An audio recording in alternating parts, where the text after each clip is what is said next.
Scientists once believed Canada was one of the most stable places on Earth. Then researchers uncovered evidence that parts of the country are still being pulled apart by powerful forces deep underground. Hidden beneath the Rocky Mountains and vast western plains, the continent is slowly changing shape. This isn't science fiction or a distant future. It's happening right now, and the story begins millions of years beneath your feet. The unsettled Cordillera. There is a part of Canada that never seems to settle.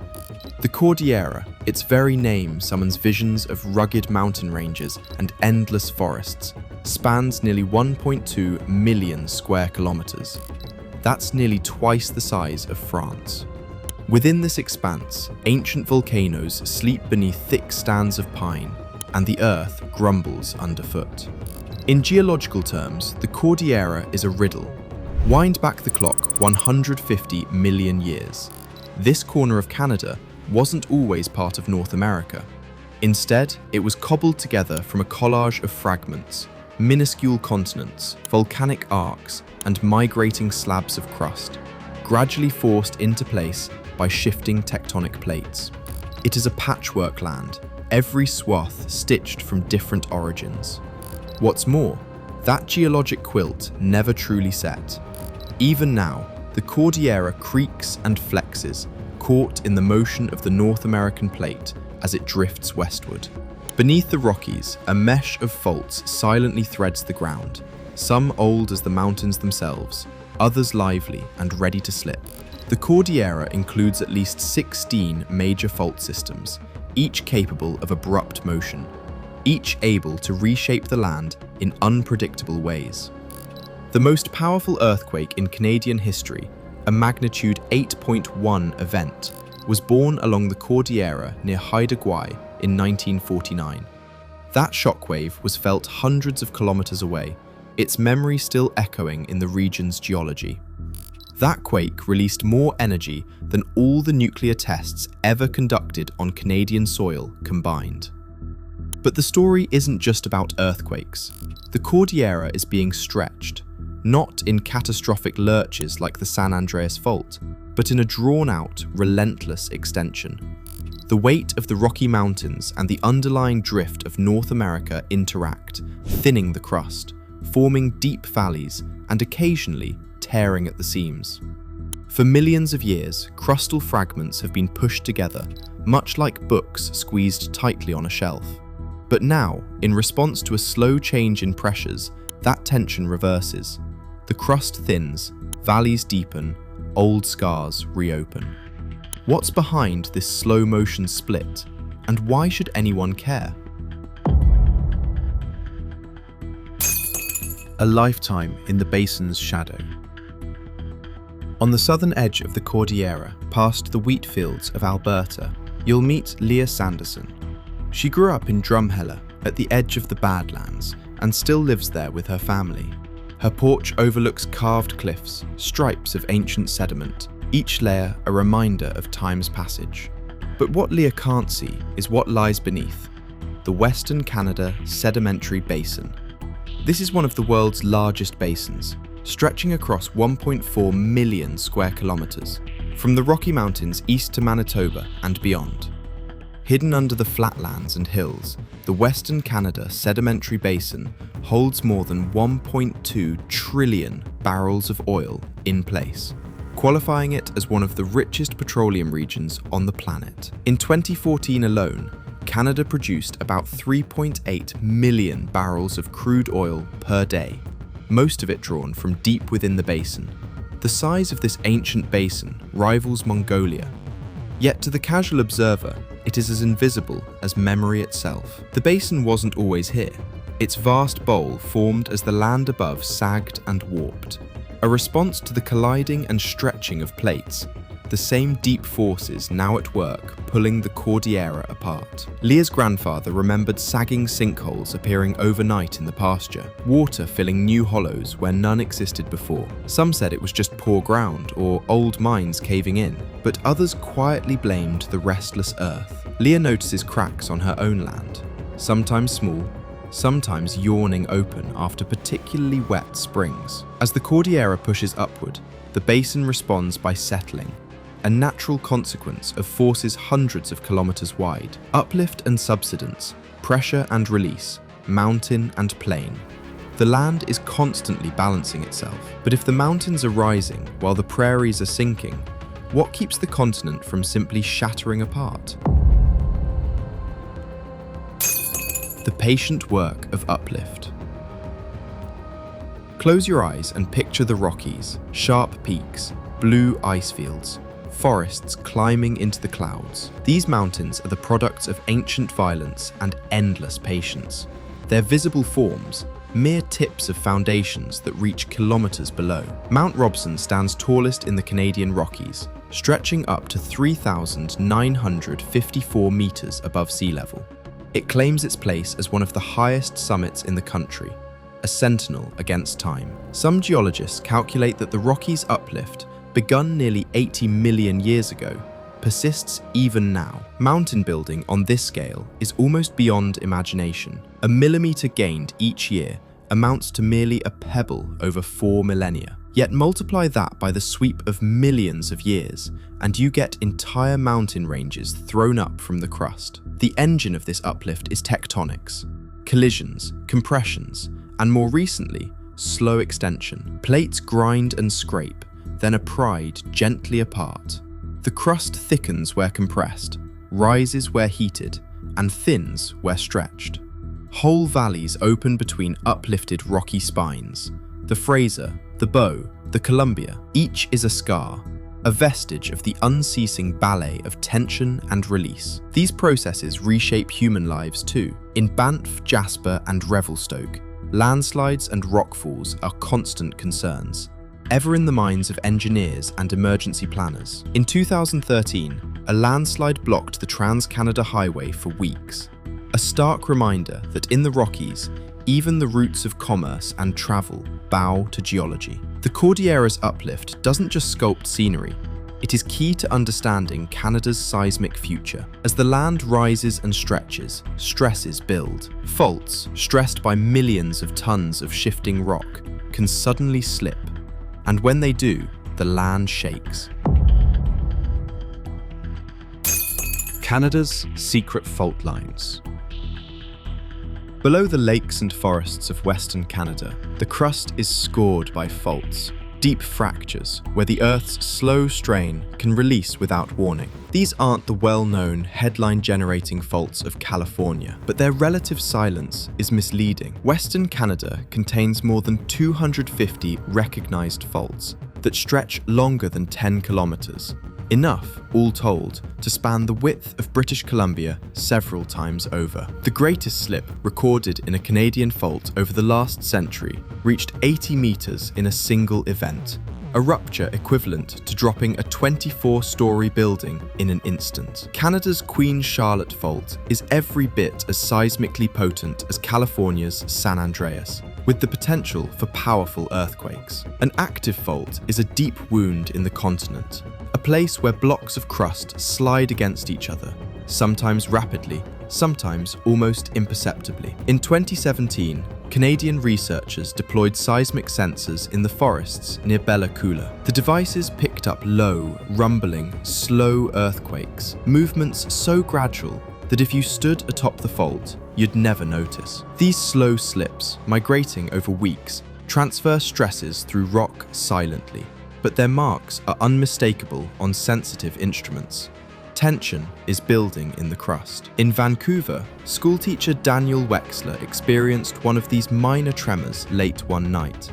Glasses rattling in a cupboard, a vague sense of unease lingering for weeks. The event was dismissed in the news as minor, but for Daniel, it was a reminder that the ground is not always as steady as it seems. North of Fort St. John, engineers measure minute shifts around hydroelectric dams, tiny movements that, over decades, could add up to real changes. On the surface, Canada seems placid, its wilds undisturbed. But underneath, a twisting, restless lattice of cracks, any of them capable, one day, under the right situation, of slipping and altering the land for good. But why are these faults so tense? And what do they hint about the future? A rare glimpse, Earth's necking, and the fate of continents. Geologists have long studied the splitting of Africa, a process known as rifting. In Ethiopia's Afar Triangle, 3 giant rifts converge, slowly prying the continent open. At mere millimeters per year, about the rate your fingernails grow, an entire continent is being unzipped. Over tens of millions of years, what is now dry land could flood with seawater, creating a new ocean basin. But fewer people know that a similar stage might be quietly forming beneath Western Canada. Here too, the crust shows evidence of necking, that rare geologic moment when surface rock thins to the breaking point. Turkana in Africa is the only active rift where necking can be easily observed. But now, in Canada's Pacific Northwest, scientists have, for the first time, recorded a subduction zone in the early process of breaking apart, a phase once thought theoretical, seen only in models. The forces pulling at Western Canada's crust are broadly equivalent to those shaping Africa's rift: quiet, unrelenting, and inexorable, stretching the land toward eventual breakup on a timescale we humans can barely comprehend. Sensors in British Columbia routinely register seismic events called episodic tremor and slip, a telltale sign of deep tearing beneath the mountains, the kind of signal that precedes large-scale separation on geological timescales. This marks a new chapter in Earth's evolving map. The splitting underway in Africa grabs headlines, but in Canada, within the restless Cordillera, the subtle signs of a similar fate are playing out beneath forests and rivers. The difference? Here, the processes are so slow that most people dismiss a slight tremor or a small crack spreading across a field as nothing out of the ordinary. Yet, geologically speaking, the future could see deep valleys opening further, the land stretching thin, and the seed of a future ocean bed given sufficient time and tectonic patience. But what would it look like if these processes sped up overnight? If the slow rift abruptly leapt forward? If it happened tomorrow. Picture dawn on a quiet Tuesday morning. Across British Columbia and Alberta, the day breaks as always. Children hurrying to buses, farmers checking the sky. No sign that anything has changed. Then, without warning, something deep below gives way. A major fault slips, suddenly, violently, unleashing a magnitude 8 earthquake that rips through the Cordillera for 150 kilometers. The land shudders, waves of seismic energy race outward, shaking the ground at 6 kilometers per second. A magnitude 8 event, like the 1949 Haida Gwaii earthquake, releases energy equivalent to 100 million tons of TNT, enough to shatter buildings and upend lives in a minute. The historic 1949 earthquake was the largest in Canadian memory. Yet, were multiple large faults to slip together, the destruction could surpass even this record. The ground pitches wildly. In Vancouver, windows shatter. Downtown buildings sway. Across the Bow River, utility pipes twist and buckle. Water surges into places built for safety, not chaos. In the moments after, streets are eerily quiet, marked by fallen bricks and splintered skylines. Out on the prairies, a subtle depression, barely perceptible to most, spreads across farmland. Railway tracks buckle minutely. Homes creak with new cracks. For the first time in centuries, Canadians would experience tremors echoing the land's tectonic struggle. Beneath it all, more elusive changes unfold. The sedimentary basin deepens by millimeters. The Rockies heave upward by centimeters. To geologists, these are dramatic shifts. But for everyone else, the most visible changes are cracks in plaster and the uneasy feeling that the Earth really does move beneath our feet. Such an event would be rare. Canada is not as earthquake-prone as Chile or Japan, but the possibility is real.